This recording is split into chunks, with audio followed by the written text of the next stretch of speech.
In the year 282 AL, Westros found itself in a bloody civil war which ended in the obliteration of House Targaryen's dynasty. But how were the Targaryens defeated, and how did Robert Baratheon take the Iron Throne?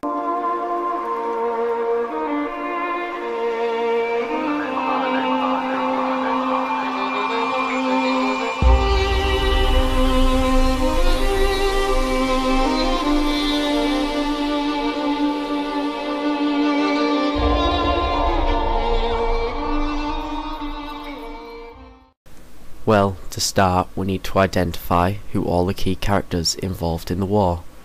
At the beginning of the war, the king was Aerys Targaryen II, also known as the Mad King. He was known to be eccentric and unnecessarily cruel to his subjects. Ned Stark and Robert Baratheon were both squiring in the Eyrie under Jon Arryn, and had already become good friends and allies. Tywin Lannister is still the Lord of the West, but used to be Hand of the King, but left due to an argument between him and the king. Jaime Lannister was in King's Landing, as he was part of the King's Guard. He was admitted into the King's Guard when Tywin and Aerys had their argument. It was a way of Aerys insulting Tywin by taking away his heir. The actual cause of the war was Prince Rhaegar Targaryen, the crowned prince and next in line for the throne. It all started when Rhaegar Targaryen kidnapped Ned Stark's sister, Lyanna Stark, from Winterfell. It's still debated how this happened, as some believe she went with him willingly. Anyway, Lyanna was betrothed to Robert Baratheon. When finding that his sister had been kidnapped, Brandon Stark, Ned's older brother, marched down to King's Landing. When Brandon reached King's Landing, he demanded to confront Rhaegar, and for the release of his sister. He was arrested by Aerys.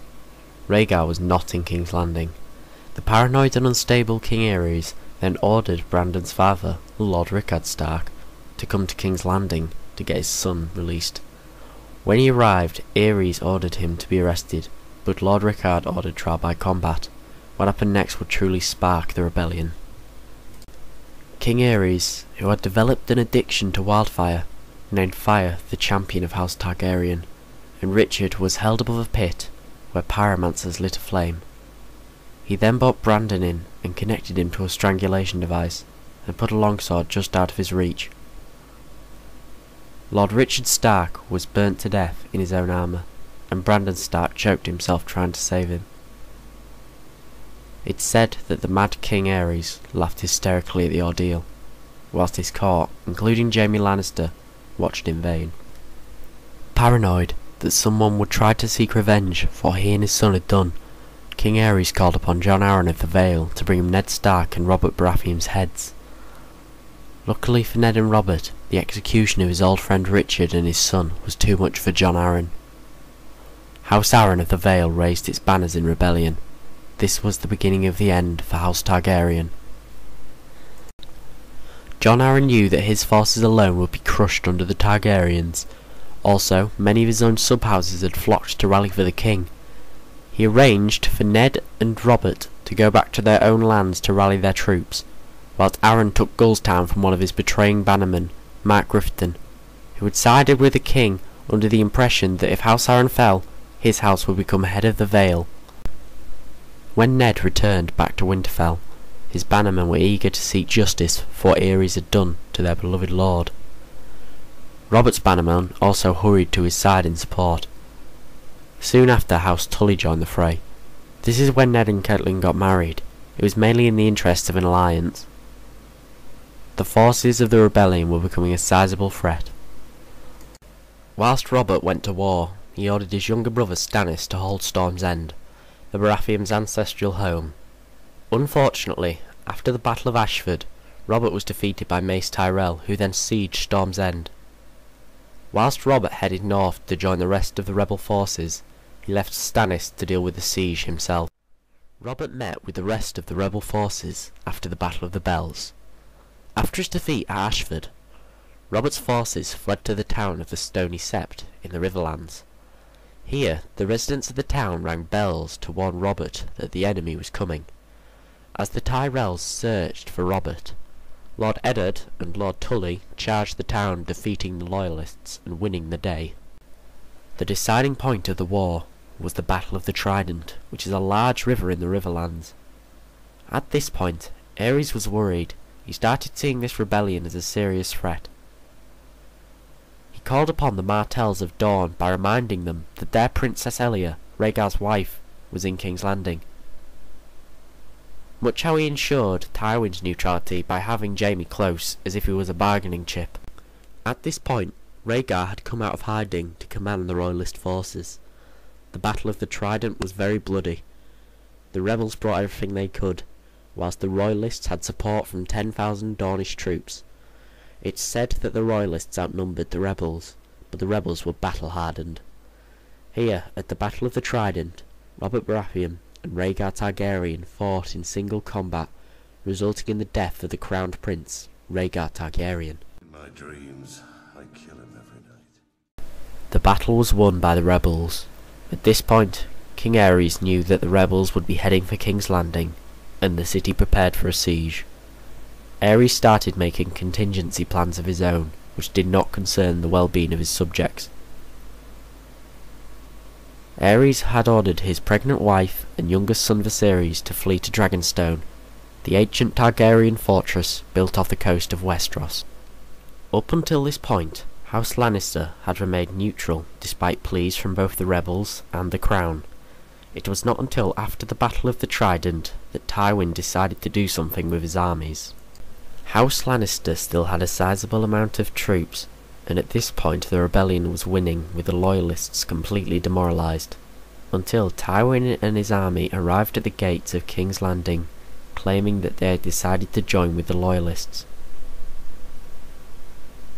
Aerys welcomed the Lannister army into the city, believing that the city would be able to hold out against the invaders. He was wrong. Upon entering, Tywin's 12,000 men began to sack the city in Robert Baratheon's name. In his fury, the Mad King ordered his head pyromancer Rosset to ignite caches of wildfire under the city, claiming, "Let him be a king over charred bones and cooked meat. Let him be a king of ashes." He then ordered Sir Jaime Lannister of the King's Guard to hold the Red Keep and bring him his father, Tywin Lannister's head. Up until this point, Jaime had been Aerys' chief bargaining chip to keep Tywin out of the war. Also, Jaime had been loyal to the king up until this point. When Jaime heard about the plot to destroy the city, he killed the pyromancer and then returned to the throne room and put his sword through Aerys Targaryen's back. He would here be known as the Kingslayer, even though his actions saved thousands of lives. First I killed the pyromancer, and then when the king turned to flee, I drove my sword into his back. Burn them all, he kept saying. Burn them all. I don't think he expected to die. He meant to burn with the rest of us and rise again. Reborn as a dragon, turn his enemies to ash. I slit his throat to make sure that didn't. After this, Lord Tywin and his men stormed the Red Keep, where the Mountain, Sir Cregor Clegane, killed Elia Martell and her children on Lord Tywin's orders. This is where the bad blood comes in between the Martells and the Lannisters. Ned Stark led the rebels' vanguard into King's Landing and into the Red Keep, where he found Jaime Lannister sitting on the Iron Throne over the dead king's body. Ned was furious. Being an honourable man, he believed that what Jaime did was a betrayal to his king, and wanted to put him on trial. When Robert arrived, he did not convict Jaime or any other Lannister on these grounds, as they won in the city. Ned was sent to Storm's End to lift the siege from Mace Tyrell. After seeing the northern banners, Mace Tyrell gave up immediately, ending the siege and freeing Stannis, who had suffered through starvation under the siege.